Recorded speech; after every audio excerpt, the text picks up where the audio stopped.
Hey guys! Welcome back ulit dito sa Cali Plants. Ako si Mark at nandito tayo sa greenhouse ngayon. Para sa video na to, pag-uusapan natin yung mga high maintenance versus low maintenance na mga succulents. Dito mga nakaraan sa ating videos, may nagtanong sa akin sa comment section. Sinabi niya kung ano ba yung mga halaman na mas madalas nadidiligan compared sa iba. O yung halaman na mas inaalagaan.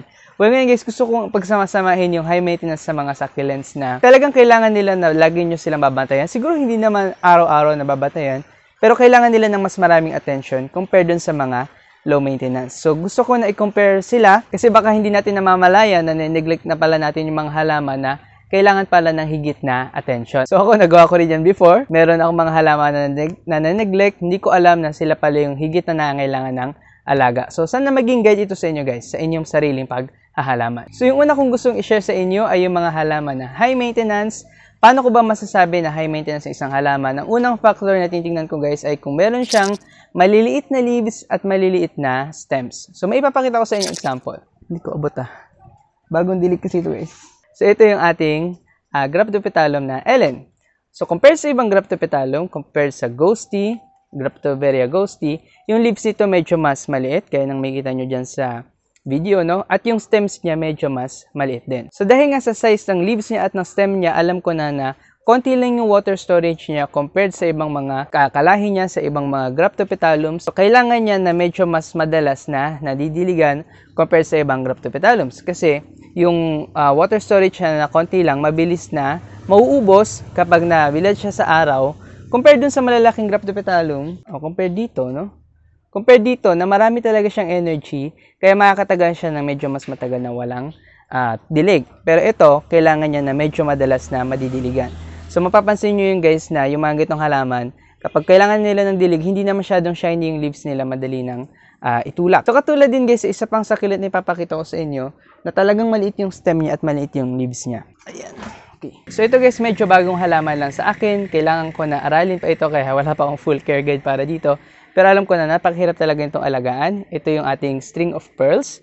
At dahil nga napakanipis ng stems niya, makikita nyo dyan. Talagang manipis yung stem niya guys. Hindi siya yung nagpo-form ng stem na makakapal na gaya ng ibang string plants, gaya ng string of dolphins. So yung stems na yan, kapag nabilad nyo pa yan sa araw at kulang sila sa dilig, manunuyot yung stem tapos magkakaputol-putol siya guys. Hindi na siya connected sa isa't isa. At mahirap yun kasi kung yung ilalim niya, part niya, kung yung ibang part niya ay may roots, pero yung ibang part niya ay walang roots, tapos na-dry siya sa gitna. So, wala nang connection yon, may hirapan kayong paugatin yung ibang part ng stem.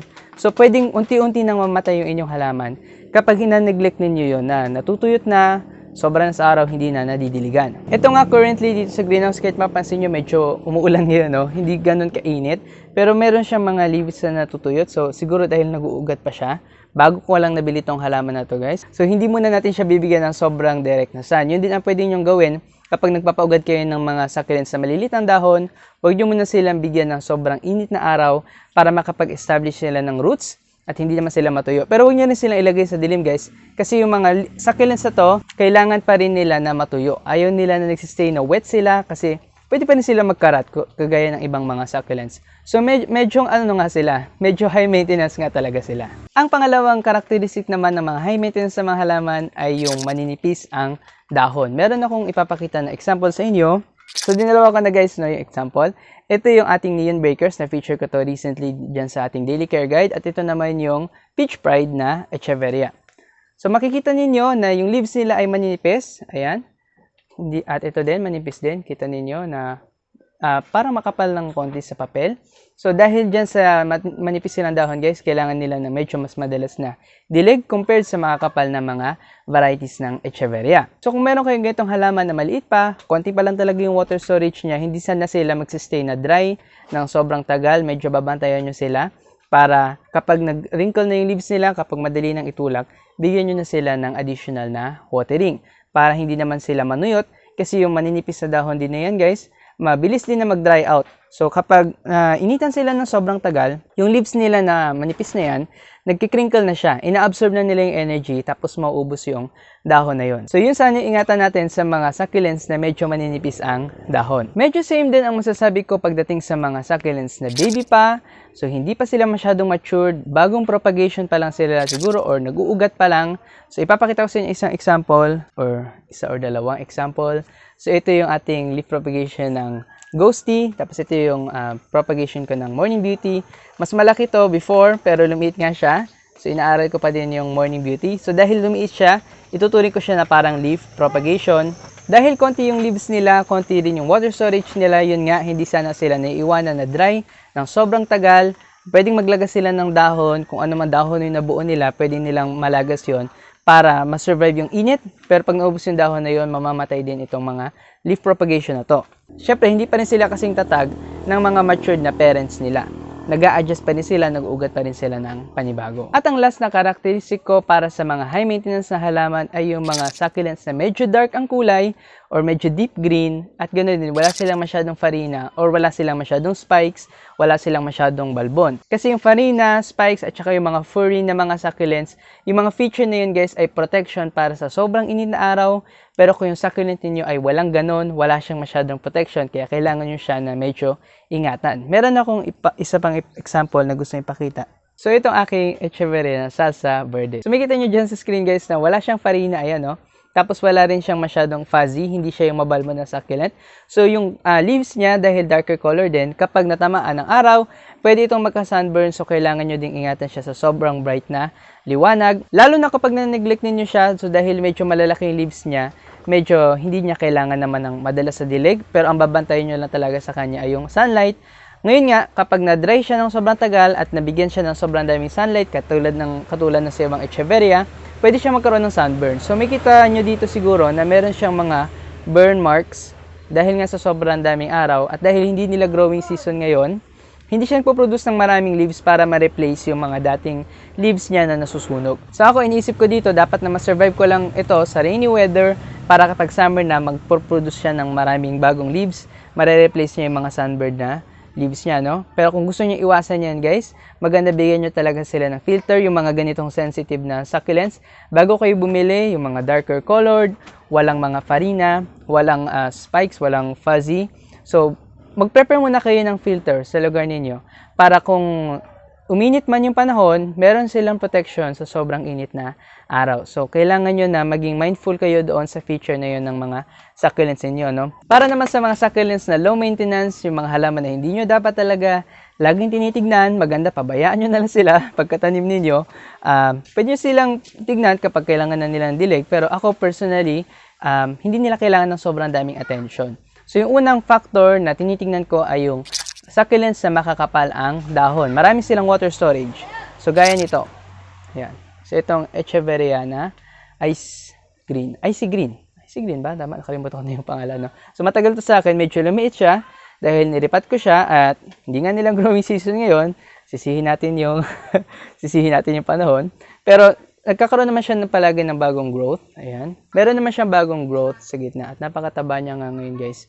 Lagi ako na-amaze sa halaman na to, no? Kahit napakaganda niya, iniwasan ko talaga siya na tignan kasi hindi siya high maintenance na halaman. Kaya niya kahit dry ng medyo mas matagal, hindi agad-agad na nagda-dry yung leaves niya at hindi niya kaagad na pinapalitan yung leaves niya, no? Hindi siya yung type na naglalagas ng leaves. Kahit kulang siya sa tubig, hindi siya laging maglalagas ng leaves kasi makapal naman yung leaves niya, marami namang laman. So, yun yung maganda na ingatan ninyo dito sa low maintenance na mga succulents gaya nito. Huwag nyo silang laging didiligan. Hayaan nyo lang sila kahit maarawan sila. Hindi nila kailangan ng sobrang daming protection. Lalo na, ito, makapal din yung farina. So, kasama na rin dun guys yung mga succulent na makapal ang farina. Hindi nila kailangan ng sobrang daming protection sa araw kasi may natural na sila na sunscreen. May natural na sila na protection sa araw, yung kanilang mga farina.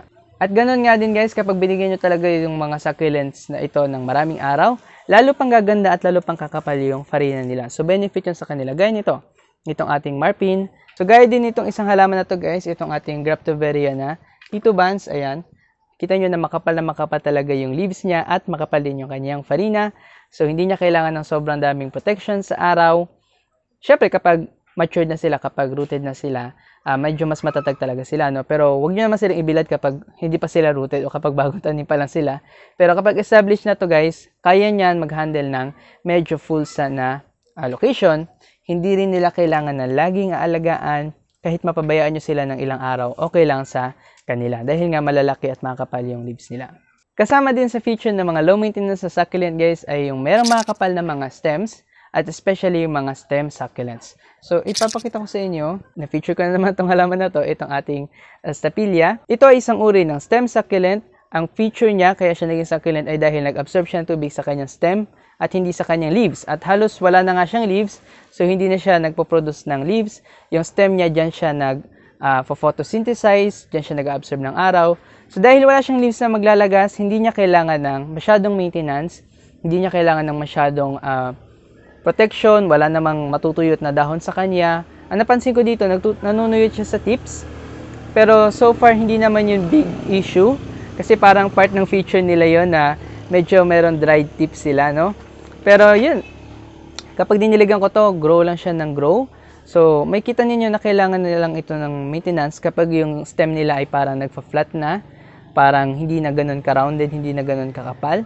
Same din yun sa mga cactus. Ako previously, hindi ko talaga alam kung paano magdilig ng cactus kasi wala naman silang leaves na nalalanta. So, kailangan nyo na tignan yung stem nila, yung katawan nila. Kung lumulubog na yung itsura ng stem nila, kailangan na nila ng additional na dilig. Pero most of the time, hindi naman sila high maintenance. Kahit pabayaan nyo sila, kahit medyo dry sila, magsusurvive naman talaga sila. So, ulitin ko lang din yung mga succulents na established na, matured na sila, malaki na yung size nila. Kahit medyo small o thin yung leaves nila, no, hindi na sila ganun ka-high maintenance compared nung maliit pa lang sila. So, yung ma-establish natin succulents, mga fully grown na, hindi na nila kailangan ng laging pag-aalaga. So, ito, isang example. Itong aking aloe striata. So, malaki siya. Malaki na yung leaves niya. Alam ko, matured na to. Malaki yung stem niya sa ilalim. So, napansin ko sa kanya, kahit lagi ko siya tinitignan, hindi niya kailangan na laging dilig. Okay lang sa kanya na medyo mapabayaan ng medyo mas matagal. At yun nga, hindi ko na siya inaalala, no? Hindi ko na siya lagi na dinidiligan. Huwag nyo rin laging didiligan yung ganito guys kapag hindi pa talaga nila time, kasi pwede nga silang magkaroon ng rot. So, yung mas malalaki, mas matured, kaya nila mag-survive ng mas matagal ng walang alaga. Okay. So, meron din ako example doon sa likod. Ayan, makikita nyo dyan sa screen. Meron akong Sedum Adolphi dyan na sobrang laki na talaga. At hindi ko na siya pinapansin, hinahayaan ko lang siya. Didiligan ko lang siya kung kailan ko maalala, kung may sobra akong tubig dun sa pinandilig ko sa ibang halaman. Hindi ko siya regularly na didiligan. Ayan, oh. At hindi siya naglalagas. Okay na okay lang yung leaves niya. Hindi rin siya masyadong nanunuyot kasi marami naman yung roots niya sa ilalim. So, yun yung feature na maganda kapag napalaki nyo na yung inyong succulents, naging matured na sila, hindi na nila kailangan ng laging pag-aalaga. At yung last feature guys ng mga low maintenance sa mga halaman ay yung meron ngang makakapal na farina, merong fuzzy at medyo maraming spikes sa katawan. So, yung spikes, fuzzy, farina, lahat yan ay protection, adaptation sa sobrang init na araw. Medyo nag-uumpisa pa din ako guys sa pag-aalaga ng mga fuzzy at medyo hindi pa to fully established. Pero gustong gusto ko rin itong mga halaman na to. So ito. Okay, minasagi ako. Okay, so ito yung ating Kalanchoe tomentosa at ito naman ating Mammillaria plumosa. So makikita niyo dyan na fuzzy talaga sila. Part ng feature nila yung merong parang balbon sa katawan na napaka-cute at parang ang sarap hawakan at pwede nyo nga itong hawakan. Itong plumosa lang guys, may iba nagsasabi na may spike siya, so medyo ingatan nyo na pag hinahandle nyo to, baka matusok pa din kayo. Pero yung mga fuzzy nila ay protection yan sa sobrang init na araw. Kaya ngayon, hindi sana din natin sila bibigyan ng sobrang dilim na location kasi pwedeng mawala nila yung fuzziness nila kapag kulang sila sa araw. So itong kalancho, may nakikita kong ganito na nawawala na yung pagiging fuzzy nila. So siguro yun nga, kapag kulang siya sa araw, tatry pa rin natin guys, alamin ko pa rin kung paano ito lumalaki, no? Pag binigyan ba ito ng sunlight, mas kumakapal ba yung farina?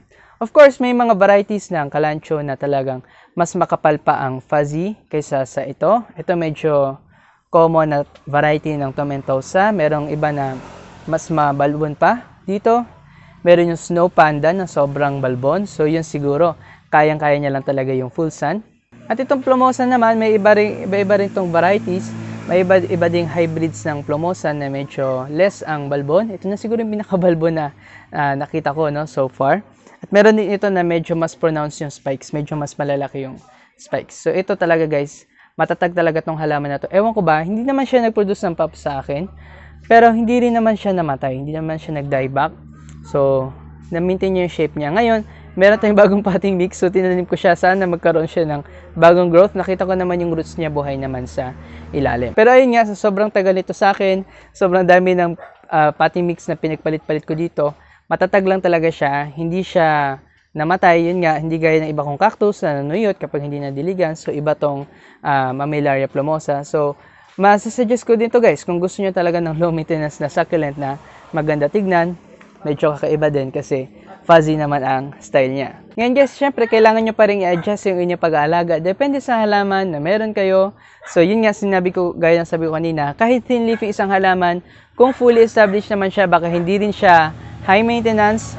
At kung thick leaf naman yung isang succulent, pero hindi pa siya established, so baka kailangan nyo pa rin siyang bantayan. Hindi naman siya low maintenance kagad na succulent. So mag-a-adjust din kayo sa bawat variety ng halaman at pwede nyo rin makita habang inaalagaan nyo sila kung kailangan ba talaga nila ng medyo mas maraming alaga. Ngayon kung may mga succulents kayo na medyo high maintenance na hindi ko nabanggit dito sa video, hindi ko na feature, sana i-comment nyo dyan sa baba, titingnan ko kung talaga bang high maintenance sila at para masabi na rin natin sa mga beginners kung ano yung mga succulents sa kailangan nilang laging babantayan. Ganun din gusto kong mag-thank you kay Ma'am Chrissy Gregorio, kay Sir Marcos Ukol at kay Sir Junix Bonales. Patuloy pa rin sila nagsusupport sa ating channel kahit medyo mahirap yung panahon ngayon, kahit medyo mahirap na kumita ng pero nagbibigay pa rin sila ng kanilang tulong. So thank you talaga sa kanila. Kung gusto nyo rin na makapag-support sa ating mga ginagawang video, sana i-click nyo yung join button dyan sa baba para makapagbigay kayo ng kahit papanong donation at mapagpatuloy natin yung paggawa ng videos para sa lahat. Pero ngayon hanggang dyan lang muna yung video natin guys at kita-kits na lang tayo ulit sa susunod. Bye-bye!